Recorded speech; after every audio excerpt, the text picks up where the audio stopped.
It's what it represents of your life that counts. Now let me give you the wisdom of the scenario that did not occur. And this is the greatest of wisdom. And in my own particular, peculiar brilliance, I have the ability to record for you what was not recorded in the scenario of the story. Here's what did not occur, which may teach us one of the greatest of the wise things that was taught in this scenario. Here's what did not occur in the scenario. Jesus did not reach into the treasury and get this little lady's 2 pennies and run after her and say, "Here, little lady, my disciples and I have decided that you're so pitiful and you're so poor that we've decided to give you back your 2 pennies. I'm telling you, that did not occur. If it would have occurred, she would have been what? Insulted. She would have rightfully said, "I know my 2 pennies aren't much, but it represented most of what I had. And would you insult me by not letting me contribute what I wanted to contribute, even if it's only 2 pennies? I'm telling you that did not occur." Here's part of the wisdom of the story that was not recorded. Jesus left her pennies in the treasury, meaning everybody has to pay, even if it's only pennies.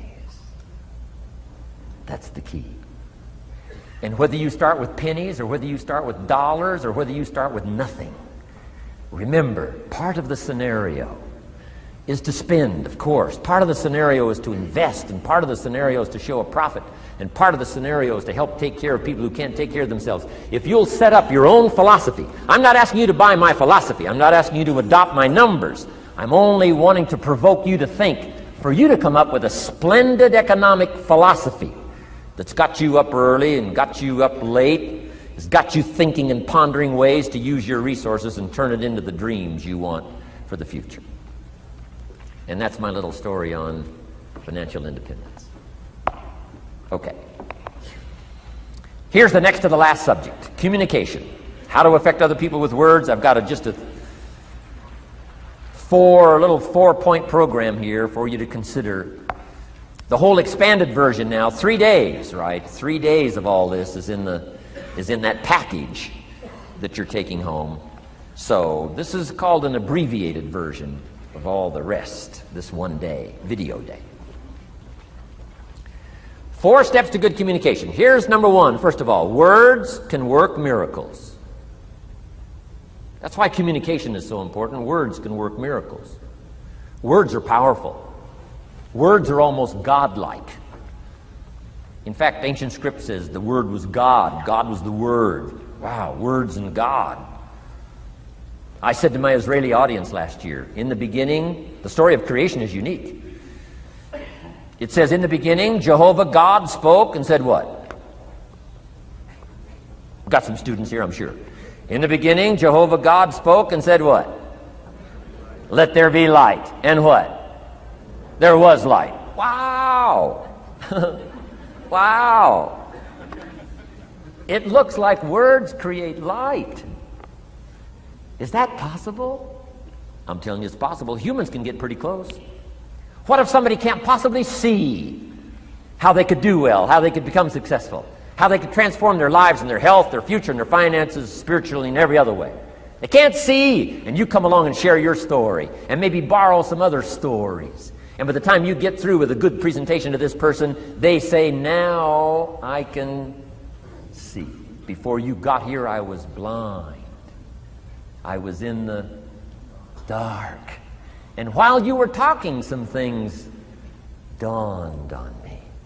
Is it possible to create light with human intelligence, with words? And the answer is, of course, of course. Here's part of the spectacular opportunity as a human being. One person talking to another. It's got so much power, so much potential. A mother talking to a daughter, a father talking to a son, salesperson talking to a client. Nothing more magical and powerful, awe-inspiring than words have the ability to dramatically affect people's lives and futures. So become a good communicator. Let me give you some good keys to good communication. Here's number 1, have something good to say. Communication starts with preparation. Getting ready to speak this year, getting ready to speak next year. Attend the classes, read the books. Have something good to say. Here's 4 good words to help you to have something good to say. 1 is interest. Develop a new interest in people, in life, what's going on, economics, politics, religion, social structure, possibilities, opportunities. Develop a new interest. Here's the next word, fascination. Goes that step beyond interest. That's why kids learn so much that first 6 years. Fascination. Adults are walking on ants. Kids are saying, don't walk on these ants. I'm studying these ants. I'm looking at these ants. Kids are so fascinated. How come an ant can carry something bigger than he is? Wow. That's how come they learn so much. They're fascinated. And here's another little clue I've learned. Turn frustration into fascination if you can. You'll learn more. I've worked on this. I'm pretty good at it. Out in Los Angeles, I'm on the freeway. My airplane leaves in 45 minutes. The traffic is moving not 1 inch. I am now fascinated. I'm telling you. Now, it doesn't work every time. That's true, but every time it does work, I'm telling you, you'll come away with more. Learn to be fascinated instead of frustrated if you possibly can. Turn that little scenario on for yourself. Next is sensitivity. You got to understand, we use the phrase where people are coming from, where they've been, what's going on. Sensitivity training is so important. People not like you, people that have got challenges and problems and difficulties, you got to do your best to be sensitive to other people, where they find themselves, the pit they might be in currently, what's going on. Be sensitive to that. Here's 2 of the greatest things said about Jesus. 1, it said he was touched. He was touched by where he found some people. He was touched by the misery he found some people in. He was touched. He was touched. And here's the other word. He was moved, it said. He was moved, touched and moved. If you really want to communicate well, you got to be touched and moved. Not just by your own drama of life, but by the drama you know is going on in other people's lives. Sensitivity. How does an adult 40 talk to a child who's 12? You got to be sensitive. Not just to your current situation. One of the best ways to identify with a child who's 12 and you're 40 is remember when you were 12. Go back, remember the scenario and let it hit you again, let it touch you again. I don't have any problems with 12-year-olds. I remember almost every day of being 12. 12's a unique year. 1, you're not 13. I mean, you know.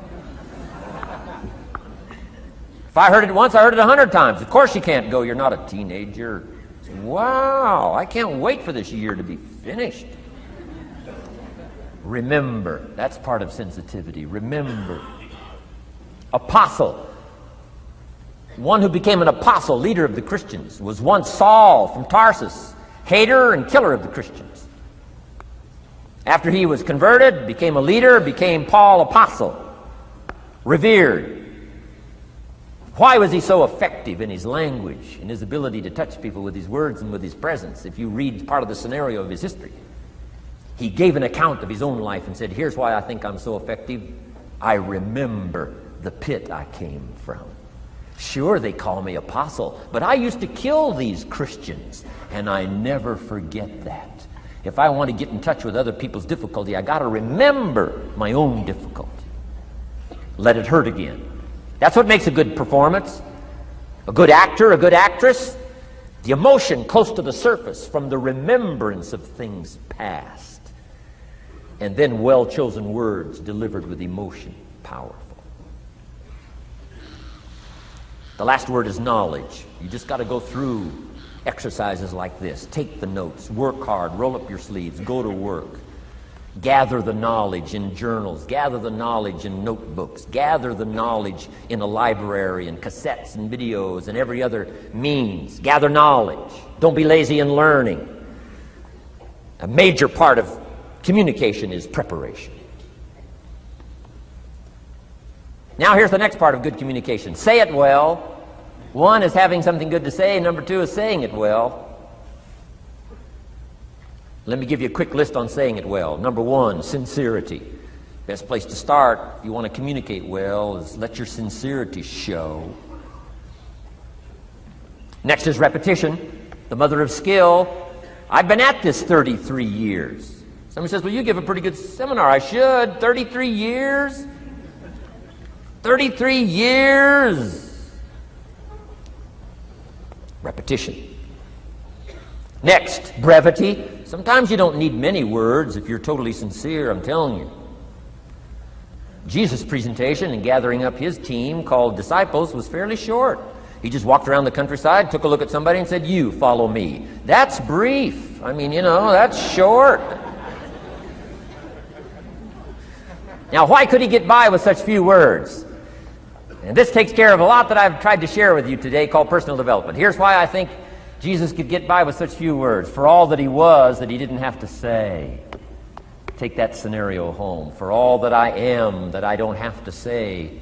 Just a few words could be dynamic in affecting someone else's life. A child, a business colleague, a sales client. Next, vocabulary. Got to work on your vocabulary.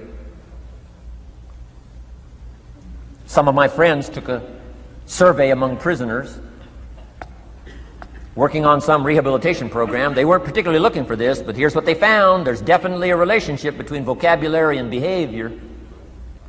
And here's what they found out. The more limited the vocabulary, the more tendency to poor behavior.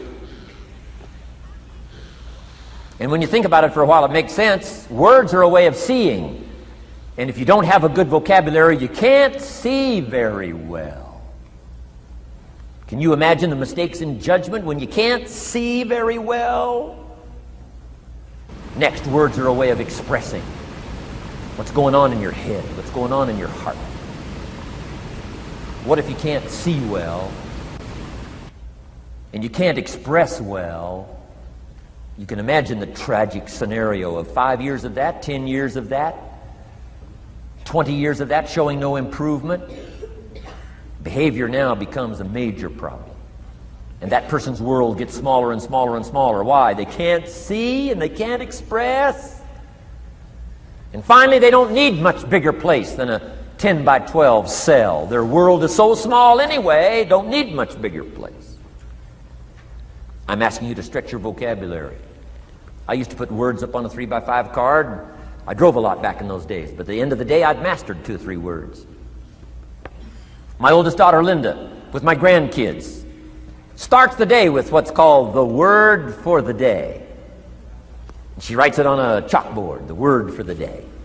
And the kids memorize that word and the meaning of the word. And every once in a while during the day, she'll say, what's the word for the day? The last day I was there, the word was superficial.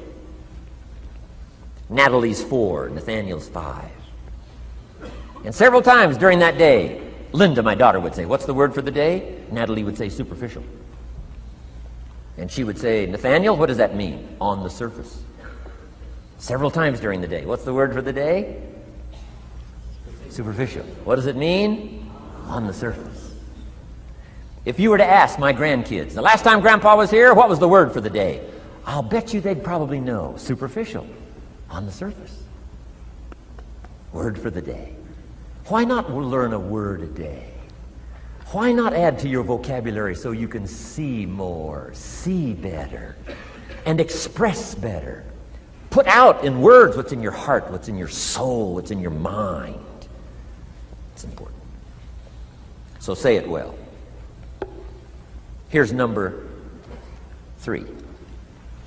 Number 1 was have something good to say. Number 2, say it well. Here's number 3. Read your audience. These are just simple concepts now. You've got to add some of the details, but that's what I'm mainly good for, is concepts. Read your audience. If you're talking to a child, you've got to study the face of the child. You've got to study a little body language. You've got to study what's going on so you'll know whether to shift gears, come on a little stronger, ease off a little, might be too strong, search for another illustration, soft, strong. A lot of that is dictated by reading your audience. When I first started lecturing, I had some challenges here. I was so absorbed in my notes, lecturing like this. I'm telling you, in those early days, the audience could have left and I'd have kept right on going. I didn't know what was going on down here. I didn't know what was going on over here. I didn't have any idea what was happening over here, whether I should come on a little stronger, ease back. I didn't know. I couldn't read my audience. So, read your audience. A prospect, read. Now let me give you some ways to read. Number one, by what you see. Body language tells us some things. How to shift gears, whether to go on, whether to stop. If you're talking to somebody and they're leaning toward the door, that means you gotta hurry, right? They're not gonna be here long.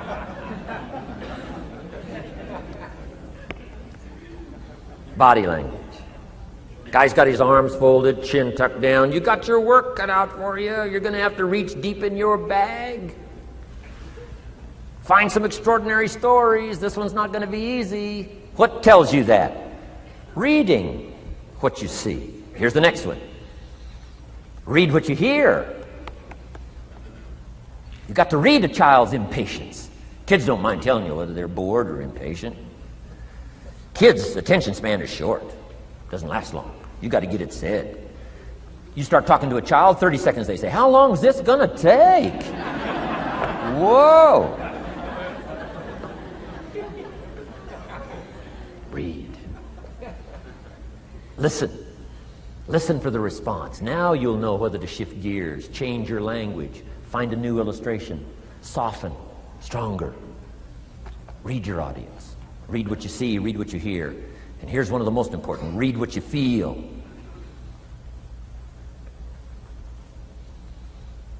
Now, women are probably better at this than men when it comes to picking up emotional signals.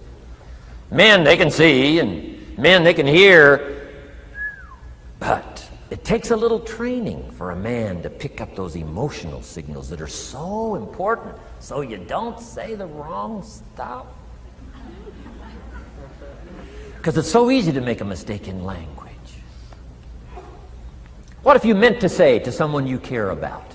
What if you meant to say, what's troubling you? And instead you said, what's wrong with you?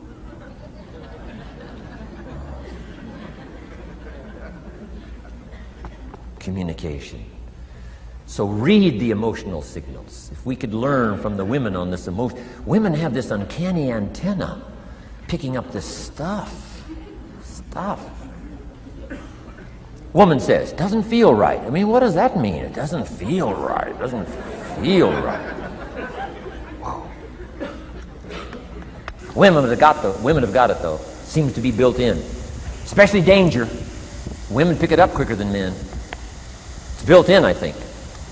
Way back, right? Man was the provider, mama was the protector at home. So she picked up this scenario of danger, I think, these signals. But they are good. In the middle of the night, mama wakes up. The baby cries, mama wakes up. Papa sleeps. The faintest cry, mama's awake. Or she nudges her husband and says, go look, something isn't right. He says, what do you mean it isn't right? She says, no, go look. He said, hey, everything's okay. She says, go look. He says, okay. And he gets out of bed, goes downstairs. The front door is open. How did she know that? We don't know. I mean, she just knows. She just knows. But I'm telling you, it's so valuable in communication to be able to pick up the emotional signals as well as what you see and as well as what you hear. It's so important. But women are good. Ancient scenario says this: there are shepherds and there are sheep and there are wolves. What a good life scenario. But it doesn't stop there. This ancient scenario says also, some wolves are so clever, they've learned to dress up like sheep. Now you got to have a woman. Got to have a woman. Man says, looks like a sheep, talks like a sheep. Woman says, ain't no sheep. Take my word for it. They know.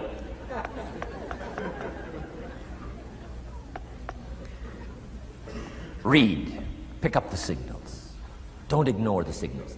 Develop this personal development scenario, communication, financial independence, and all the rest. Now here's the last part, intensity. Words mixed with emotion. Words mixed with hate. Words mixed with love.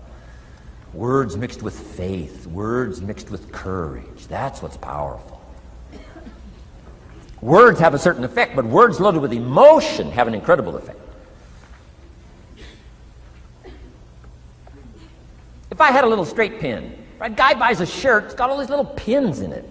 I take out all these pins. If I took one of those little straight pins and I threw it at you, and let's say it reached you and hit you in the face or hit you in the hand, you'd feel it. This little straight pin, you'd feel it. That means I got you with my words. But what if I took that little straight pin and wired it to the end of an iron bar, about that long? See, I could drive that pin through your heart. The pin is the words, the iron bar is the emotions. The emotions. Here's the best I could share with you. Put more of you into what you say. Don't be casual in language. Don't be casual in words. Casualness leads to casualties on the freeway and in communication. Don't be lazy in learning good communication. And put more of you. Now here's the last thought. The emotions must be measured. It can't be too much for the occasion if it's not called for. In leadership we teach, don't shoot a cannon at a rabbit. It's effective, but you've got no more rabbit.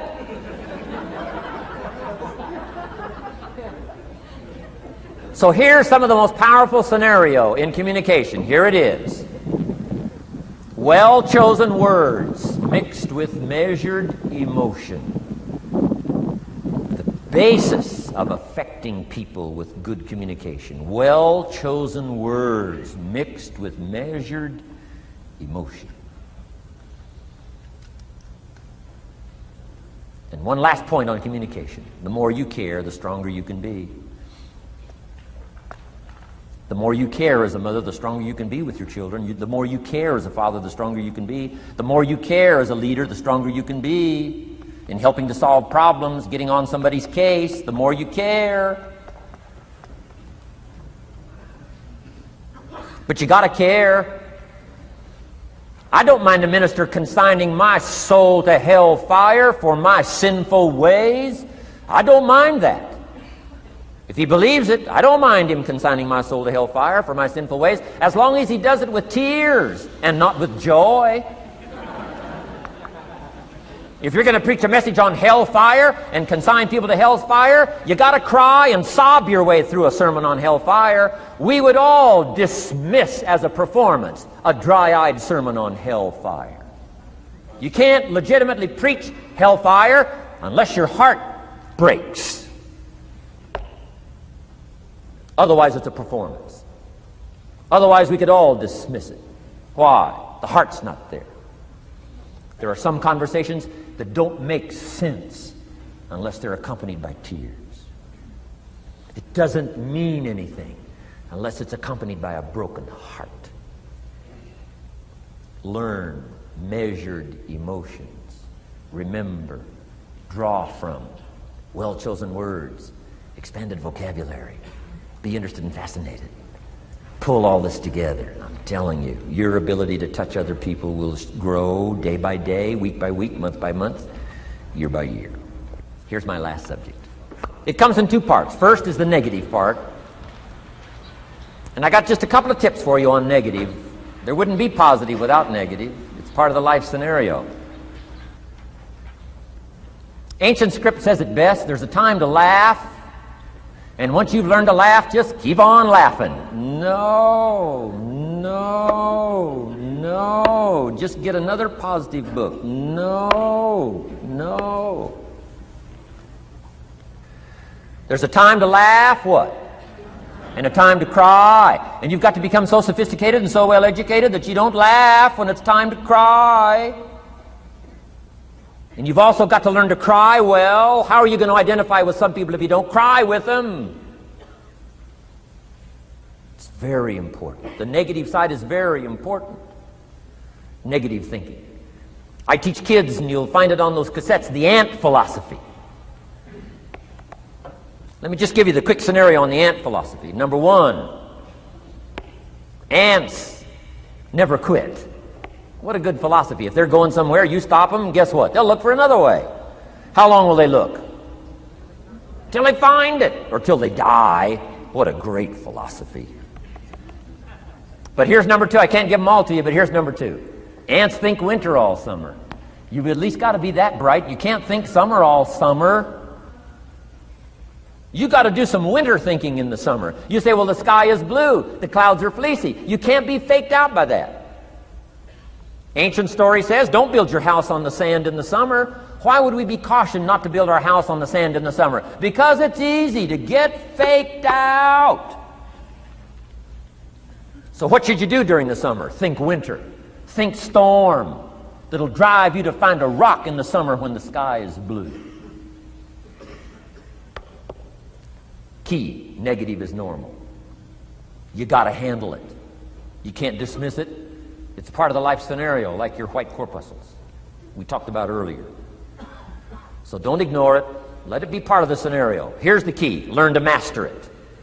Negative is not to be ignored. It's to be mastered. It makes us better than we are to wrestle with it. It makes us better than we are to be alerted to tyranny that moves into Kuwait, or ignorance that moves into your life, or procrastination that moves in and robs you of your fortune, or poor health that's going to be the legacy of those who neglect their health disciplines. You got to do battle with the enemies on the outside and on the inside. So learn how to handle the negative. And now here's the last, called the positive. Let me give you the day that turns your life around, as quickly as I can. I got 4 parts to the day that turns your life around, and then we're finished for the day. Number 1, disgust. Disgust. Disgust is a negative emotion, but it can have a very positive, powerful effect. Disgust says, I've had it. What an important day that could be. I've had it. Wow. I met a beautiful, powerful, accomplished executive lady in New York. The company invited me to come in. This lady was a vice president, extraordinary lady. I got to know her, and I found out her story. I said, how did you get here? Big income. And she never went to college, never went to university. I said, how did you get here? Executive, powerful, income. She said, well, let me tell you part of the scenario. She said, when I was a young mother a few years ago, she said, one day I asked my husband for $10. And he said, what for?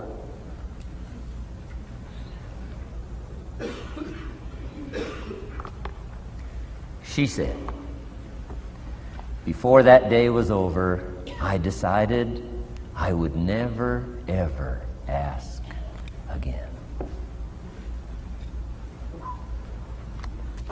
She said, I started studying opportunity, found it, took the classes, put myself through the schools, did the scenario.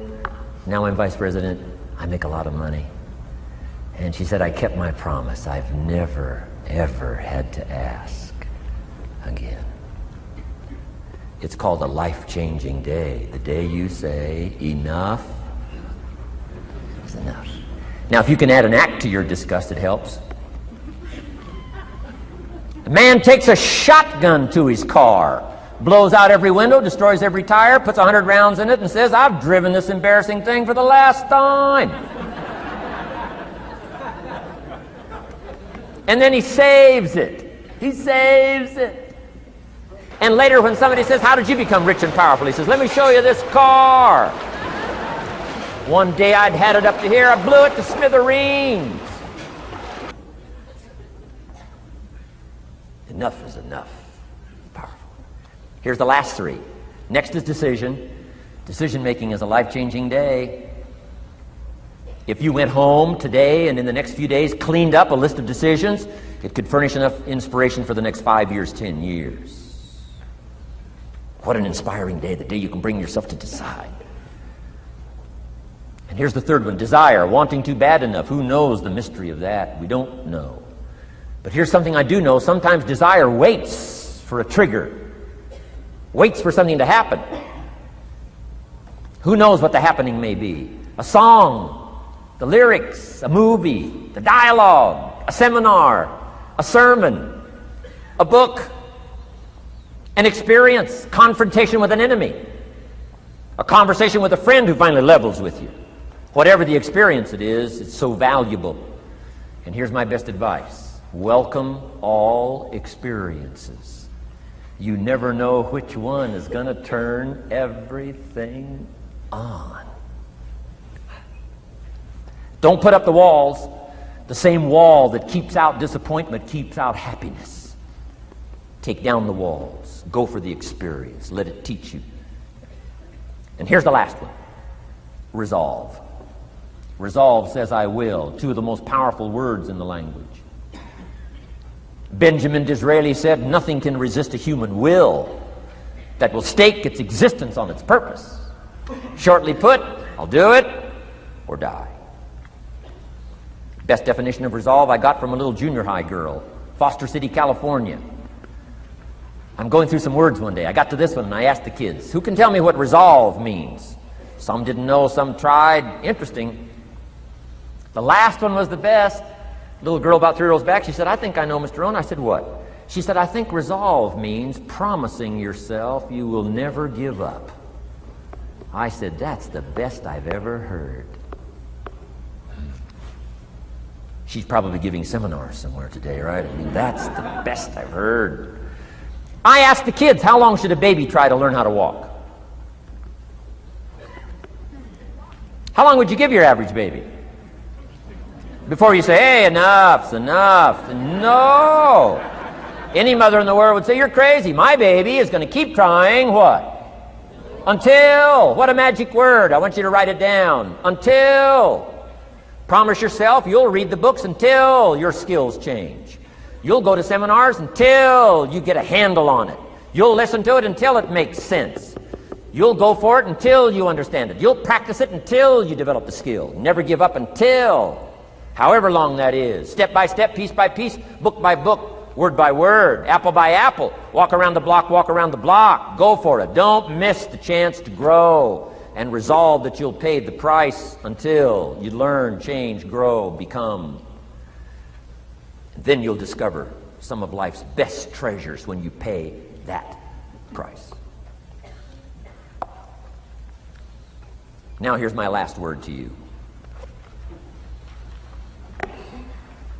As leaders in the community, I'm sure you are. Parents, the greatest challenge of leadership is parenting.